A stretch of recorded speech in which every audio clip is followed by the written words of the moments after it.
Well, we were at this cafe the other week out here in the bush, and I was talking to this guy, probably a bit younger than myself, so he's a young guy. We're talking about caravans. He knew we were travelling around, and man, he hit me up with so many questions about whether we travel with water in our tanks, what type of loads can we carry, what do we actually take with us, because he's thinking of going off with his wife and child. It got me thinking, that's a good idea for some content.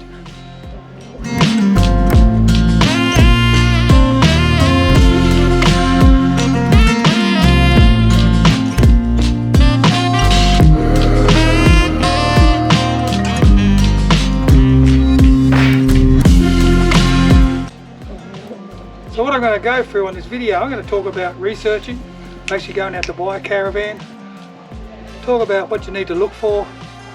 Also I'm going to talk about how to load your vehicle, or what you actually put in your load, and just the general stuff for newbies. We've been on the road, what, 10 years? Oh, not 10 years, 10 months, but we still feel like newbies because you're learning every day when you're out there travelling. So let's get going. You know, when Alice and I decided to get into caravanning, well, it was Alison's decision. You weren't going to get me camping. I've done that in the army. It was a 2-year journey, start to finish. Okay, the research we did, and that's what I hope that you guys, if you haven't done that, get out and research. There's over 190 manufacturers of RVs and jet caravans, etc., leisure vehicles out there. So you can imagine how many different models are out there. We looked at 17 different companies, probably about 72 different type of models of caravans. I fell in love with every single one of them. But what I had to look at was what was my budget. I didn't want to blow my budget. I wanted to stay within that, so I felt secure within ourselves and didn't have any dramas whilst we're travelling. So hunt around. I ideally recommend that you go to dealerships, kick some tyres and get in there and have a feel of it.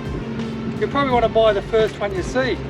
But make yourself a promise to you, or if you have a partner, to your partner, this won't happen.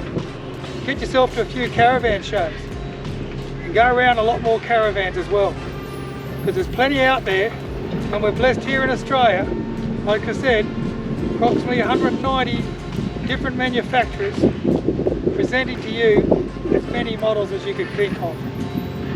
What you need to look at though is, what's your purpose? Are you going to go off full timing like we are? So we need the systems like solar panels, you'll need your water, you'll need your loaded gas, you'll need your grey water tank, or you just go into caravan parks. Do you need an ensuite? Do you need a separate ensuite, as in toilet in a separate place to your shower? Are you travelling with children? Do you need bunks? How old are your children? Plenty of questions to ask yourself, write it down. Just like picking a house, what is it that you actually need and what's going to get you through? Bottom line is, what's your budget? Then you're going to have another wad full of A4 paper, writing down all the things you want, like solar panels, like inverters, like we're going to want this, we're going to want that, we're going to want external showers, external kitchens, oh, we want to put a rock tamer on and stone guard on. You're going to get bloody excited. So once you've written your list, you go cry some more and go, ho ho ho! You don't really need all that stuff. Let's be fair dinkum. Great to have it on board, but you don't really need it. And everything you add to your caravan adds weight.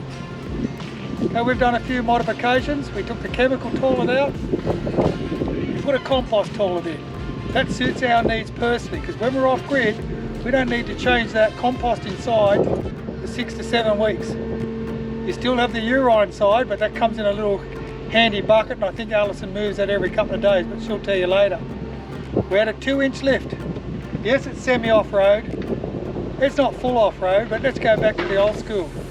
Were any vehicles ever off-road? I tell you what, the terrain around Australia is a lot tougher than what it is these days. But we're happy with our purchase, and you'll be happy with your purchase if you run through those steps. But keep on budget. Look at what you've got out there, but don't go overboard. As I said, it all adds weight. That weight comes down to your tow ball weight, which we'll discuss when we get around to the car.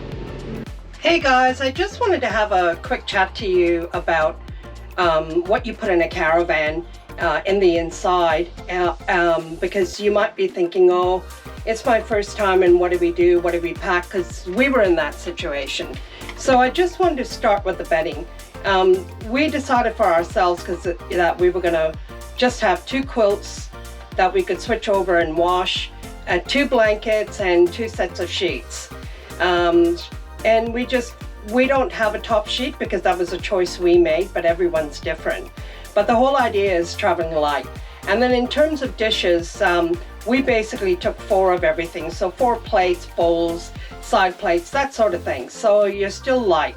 And even your dishes, just use the ones that you're really going to use. And while you're traveling, you might decide, hey, you know what, I'm not using this. Give it to an op shop because they'll be more than happy to have it from you. Or you might think, you know what, I need this, so I'll get that. Since we've been on the road now since September, I've culled 3 times, and that's all my cupboards. So culling is a really important thing. And in terms of your toilet area, well, you can't use harsh chemicals in your shower. So I basically use the Earth brand choice of cleaning, and I use that, and I'm not promoting them because I'm getting anything from them, but I just find them to be really good, and I use that to clean my shower with a face wash, or you can use one of those cloths. And then in terms of our compost toilet, well, we went ahead and switched out our normal cassette toilet, and we got a compost toilet. And so we don't have to change that aspect of it in terms of where the poo and stuff goes. We do that every 6 to 8 weeks. And the urinal part, well, I change that every 2 days. And what I found was the best over the months is that I use a bit of eucalyptus oil after I've cleaned it. And you can just pour that down your normal, even a septic tank, and you just flush that, the urine, and it's clean. And it also, you don't get any urine smell in the toilet. And then everything else I basically have just kept really simple. So I guess the whole idea I'm trying to tell you is if you're not sure or you have been doing it and you find too much, A is cull, B is keep everything light and simple, and then you won't have to worry about how much a load you're carrying. Take care, guys. Hope this was helpful. So we've spoken about the weights in the Caravan and how they convert to the tow ball weight. Well, I know for a fact, after what Alison's told you, that apart from the 200 litres of water we carry, giving us 200 kilos, we still have another 600 kilos spare. And I just know from what we have in there's probably 200, 250 kilos of weight. That's at the max. It's including food, etc. You might find that unbelievable, but that's what it is. So we're a good 180 to just on 200 kilos underweight on the Caravan. So really, our tow ball weight on this here is probably about, I don't know, 260, but we run it at 290. And they're the figures we like to play on. Now on the Muso, okay, we have a payload of 880 kilos. I've got the weights down here so I don't lose them for you. Okay, so we've got an 880 payload here. You're taking Alison and I, that's 2 people, that's 210 kilo. That's being polite. Okay, the canopy itself is 100 kilo. Okay, the fridge freezer we have in there, 75 litre fridge freezer, is 30 kilos. Food within it's 30 kilos. Okay, we have a jerry can full of fuel, 20 litres, so there's another 20 kilos. We've got 50 kilos worth of tools. Tow ball weight of 290, that gives us 690 kilos on the vehicle, giving us a spare 190 kilos under the payload of this baby. So we're well underweight. You don't need to be carrying that much stuff. What do we have? Well, as you can see in the back of the canopy here, we've got the fridge freezer, we've got its guard around it. As you heard me, we've got our tools, we've got some meshing, some tarps, okay, the tool kits, as I said, the jack, the fuel tin, and a couple of solar panels. We don't load the roof up with solar because we're under the shade. They're not really worth it, are they? So what I have in the back is, again, just a King's. No, I shouldn't be saying just a King's. I have a 250 watt portable solar panel there. And this baby here, which is a 200 watt blanket, is used for the battery in the back of the canopy. It does the trick. So we keep it simple. Now looking at our setup here, we're here for a long time. So we've got the canopy out and the privacy screen, we've got that out for extra shade because it's pretty warm out here. We've got the ground sheet on the ground because it's bloody dusty. We've got 2 chairs, the puff, you've got to have your puff. We're running a table, and that's just a table from Bunnings. We've got the 2 burner Coleman there, which we use for our cooking, and Mummy uses to make coffee. And on top of the Caravan bench itself, she brought herself a sandwich maker and a toaster, which we're using because we've been blessed here and we've got 240 volt. Is that right, girlfriend? Absolutely. Keep it sweet, we're comfortable, no need for any more. So let's go.